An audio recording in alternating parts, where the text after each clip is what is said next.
When you say Arctic, a lot of things come to mind, like cold weather and maybe even the North Pole with flying reindeer, elves, and Santa Claus. But Arctic Oscillation probably isn't one of the images that pop into your brain.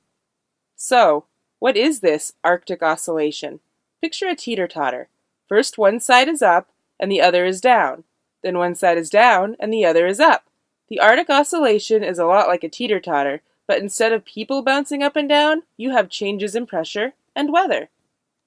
The Arctic Oscillation, or AO, can be described as changes in pressure between the Arctic and mid-latitudes. These pressure changes result in wind and weather changes. There are two different phases in the Arctic Oscillation, the positive phase and the negative phase.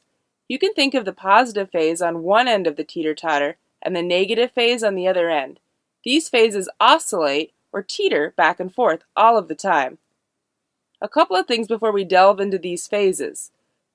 Wind blows from high to low pressure, and the greater the difference between the pressures, the faster and stronger the wind. If you can remember winds blow from high to low, you will have an easier time navigating the oscillations in this lesson. Finally, winds are named based on where they originate. So, if you have westerlies, you can assume the winds blew from the west. Okay, let's get started. The Arctic Oscillation is based on two pressure systems, one over the Arctic and one over the mid-latitude region. Now, a little on the Arctic pressure system before we go on. There is a continual pressure system in the Arctic known as the polar vortex. In the positive phase, the polar vortex is strong, meaning there is a strong low-pressure system in the Arctic. Meanwhile, the pressure system at the mid-latitudes is high. Remember, winds blow from high to low, so this causes winds to blow from the mid-latitudes to the Arctic. This causes fast-moving westerly winds and northeasterly trade winds, which traps the cold air in the Arctic. Before we check out how the positive phase of the Arctic Oscillation impacts Santa and his crew, let's check out the negative phase. During the negative phase, the polar vortex is weak, which means the pressure system is higher than normal in the Arctic, and the high pressure system in the mid-latitudes is lower than normal. Because the difference between the high and low pressure systems isn't as great as it is in the positive phase, the winds are not as strong or fast. Also, because the high pressure system is now in the Arctic and the low pressure system is in the mid-latitudes, the wind will flow from the Arctic to the mid-latitudes. Because both of these factors, the winds lollygag along, which causes ridges and troughs. This allows the cold Arctic air to flow southward. Now that you have a little background, let's see how these phases impact the weather. It's worth noting that this list of weather patterns doesn't address every weather pattern impacted by the Arctic Oscillation, but it does allow you to get the general patterns. Let's start in Canada and Greenland and work our way across the globe. Check out the table to help you keep all of the weather patterns straight. During the positive phase, Canada and Greenland experience colder than normal temperatures because the cold Arctic air gets trapped. During the negative phase, however, the cold air travels further south, so western Greenland and eastern Canada experience mild temperatures. Next, let's head over to Asia and northern Europe. During the positive phase, these regions experience warmer temperatures and increased precipitation. However, during the negative phase, they experience colder than average temperatures. Next, the Mediterranean experiences droughts in the positive phase and increased storms in the negative phase. Finally, let's head to the United States. In the eastern United States, there are warmer temperatures during the positive phase and colder temperatures with storms on the northeastern coast. And on the west coast, a positive phase causes warm and dry conditions, and the negative causes cold conditions. And we can't forget about Santa. Because he's in the Arctic, he will experience colder than normal conditions during the positive phase and warmer than normal conditions during the negative phase. Believe it or not, the Arctic Oscillation isn't the only weather pattern that acts like a teeter-totter. The North Atlantic Oscillation, or NAO, is another weather pattern, but it's the fluctuation in pressure over the North Atlantic Ocean.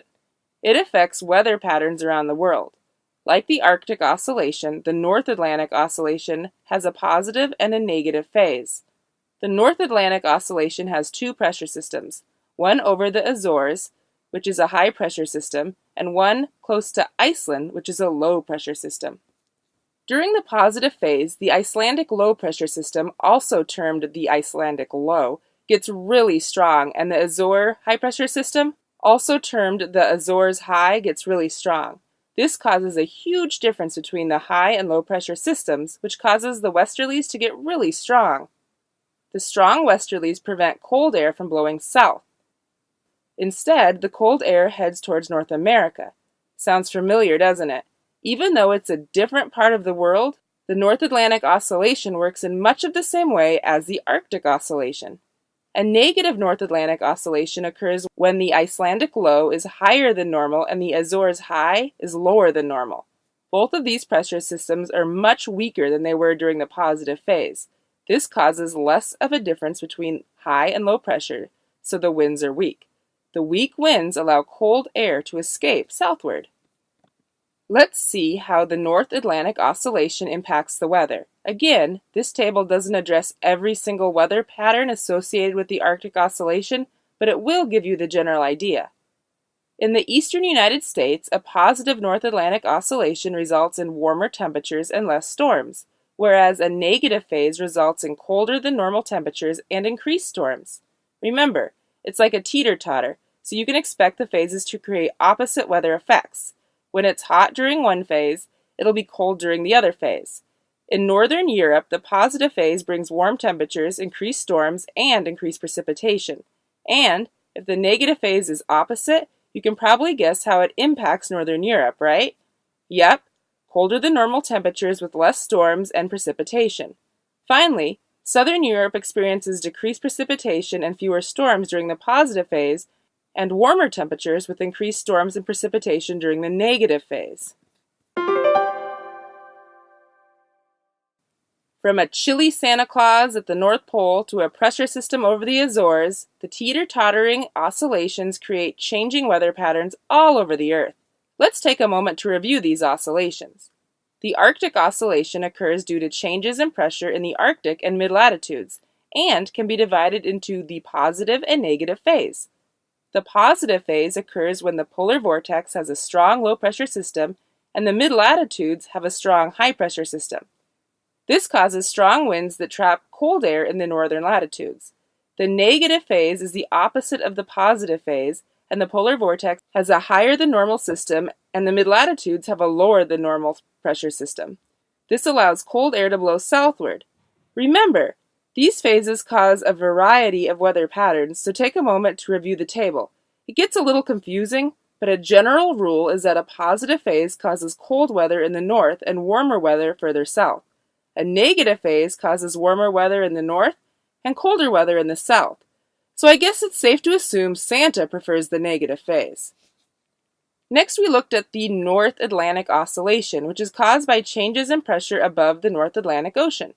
In this case, the pressure systems are located near Iceland and above the Azores. During the positive phase, both the Icelandic low and Azores high are strong. This causes strong winds that prevent cold air from traveling southward. The reverse happens during a negative phase, so the Icelandic low is higher than normal and the Azores high is lower than normal. This causes cold air to escape southward. Like the Arctic Oscillation, the North Atlantic Oscillation impacts weather. So take a moment to review the table.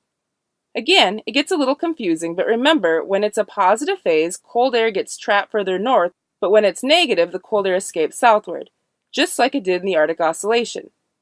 Depending on where you live, you might be wishing for different phases of both of these oscillations.